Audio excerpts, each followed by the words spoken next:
লোকমান আলাইহিস সালাতু ওয়াস সালাম তার জ্ঞান ও প্রজ্ঞার পরিচিতি পৃথিবী জুড়ে প্রসিদ্ধ। তাকে বিশেষ জ্ঞান ও প্রজ্ঞা দান করা হয়েছিল, যেমন হযরতে খিদর আলাইহিস সালাতু ওয়াস সালামকে দেওয়া হয়েছিল। আল্লাহ তাআলা স্বয়ং তার কথাকে কোরআনে মানুষের নসিহত হিসেবে বর্ণনা করেছেন। তার নামে পবিত্র কোরআনে একটি সূরা অবতীর্ণ হয়েছে। তিনি তার নিজের ছেলেকে দেওয়া তার উপদেশগুলো পৃথিবী জুড়ে বিশ্ববিখ্যাত। সকলের কাছে হাকিম হিসেবে পরিচিত ছিলেন হযরত লোকমান আলাইহিস সালাতু ওয়াস সালাম। হাকিম মানে হচ্ছে যার থেকে প্রজ্ঞাপূর্ণ কথা বের হয়, আর তার কথা ছিল অত্যন্ত অর্থবহ। মানুষের মাঝে এর প্রভাব ছিল অত্যন্ত ব্যাপক। এখনো তার কথাকে বাণী হিসাবে মানুষ লিখে রাখে।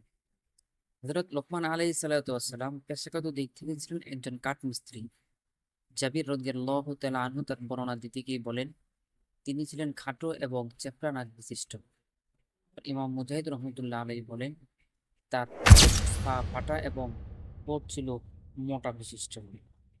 লোকমান আলাইহিস সালাতু ওয়াস সালাম তিনি সামান্য আয়ের মানুষ হলেও তিনি কখনো অর্থের জন্য অনৈতিক কাজে কখনো জড়াননি। সৎভাবে অর্জিত অর্থ দিয়ে তিনি জীবনযাপন পরিচালনা করতেন। বিশ্ববিখ্যাত তাবী হযরত ওয়াহাব ইবনে মুনাব্বিহ রাহমাতুল্লাহ আলাইহির মতে, লোকমান আলাইহিস সালাতু ওয়াস সালাম ছিলেন হযরত আইয়ুব আলাইহিস সালাতু ওয়াস সালামের ভগিনা। তিনি দীর্ঘ জীবন পেয়েছিলেন। ইমাম বাইজাবি রহমতুল্লাহ আলাইহির মত অনুসারে তিনি দাউদ আলাইহিস সালাতু ওয়াস সালামের সময়ে তিনি জীবিত ছিলেন। ইবনু আব্বাস রহমতুল্লাহ আলাইহির বর্ণনায় আছে, লোকমান হাকিম আলাইহিস সালাতু ওয়াস সালাম আবিসিনিয়ার কৃতদাস ছিলেন। লোকমান হাকিম নবী ছিলেন কিনা সে ব্যাপারে অনেক ইখতিলাফ রয়েছে। ইবনু আব্বাস রাদিয়াল্লাহু তাআলা আনহু, জাবির ইবনে আব্দুল্লাহ এবং সাঈদ ইবনুল মুসাইয়িব রাদিয়াল্লাহু তাআলা আনহুর বর্ণনা উদ্ধৃত করে সুফিয়ান আস-সাউরি রহমতুল্লাহ আলাইহি বলেন, তিনি নবী নন, বরং আল্লাহর একজন সৎ বান্দা ছিলেন। ইমাম বাগবী রহমতুল্লাহ আলাইহি বলেন, একটা সর্বসম্মত যে তিনি নবী নন, তবে অত্যন্ত বড় জ্ঞানী ছিলেন। সাহাবী হযরত কাতাদা রাদিয়াল্লাহু তাআলা আনহুর উদ্ধৃত করে হযরত ইবনে কাসির রহমতুল্লাহ আলাইহি বলেন, লোকমান আলাইহিস সালাতু ওয়াস সালামকে নবুয়ত ও হিকমতের জ্ঞানের মধ্যে একটি গ্রহণের অবকাশ দেন। তিনি জ্ঞানকেই গ্রহণ করে নেন। কেউ একজন তাকে নবুয়ত গ্রহণ না করার জন্য জিজ্ঞাসা করলে তিনি বলেন, যদি আমাকে নবুয়ত দেওয়ার বিষয়টি চূড়ান্ত হতো তাহলে আমি তা গ্রহণ করলে আল্লাহর সাহায্য পেতে তাতে সফল হতাম, কিন্তু তা চূড়ান্ত না করে ঐচ্ছিক রাখা হয়েছে। যে কারণে এই দায়িত্ব পালনের ব্যাপারে আমি শঙ্কিত ছিলাম, তাই আমি হেকমতকে অগ্রাধিকার দিয়ে তা গ্রহণ করেছি। কোনো কোনো বর্ণনা পাওয়া যায় যে লোকমান হাকিম বলেছেন যে গুণগুলোর কারণে আল্লাহ তাআলা আমাকে এত উপরে উঠিয়েছেন, কোনো ব্যক্তি যদি সেগুলো অর্জন করতে পারে তাহলে সেও আমার মতো মর্যাদার আসনে সমাসীন হতে পারবে না।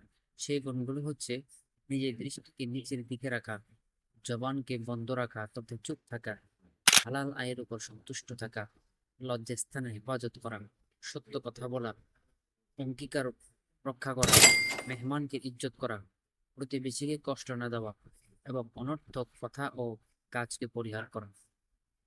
জানা গেছে লোকমান হাকিমকে এক লোক এসে বলল, তুমি ওই ব্যক্তি না যে আমার সঙ্গে মাঠে ছাগল চড়িয়েছো? আচ্ছা বলো তো, তুমি এত বড় হলে কিভাবে? লোকজন দূর দূরান্ত থেকে তোমার কথা শোনার জন্য আসে এবং তোমার এত বড় বড় মজলিস বসে। উত্তরে দুটি গুণের কথা তিনি বললেন। দুটি গুণের কারণেই আল্লাহ তাআলা তাকে এত বড় করেছেন।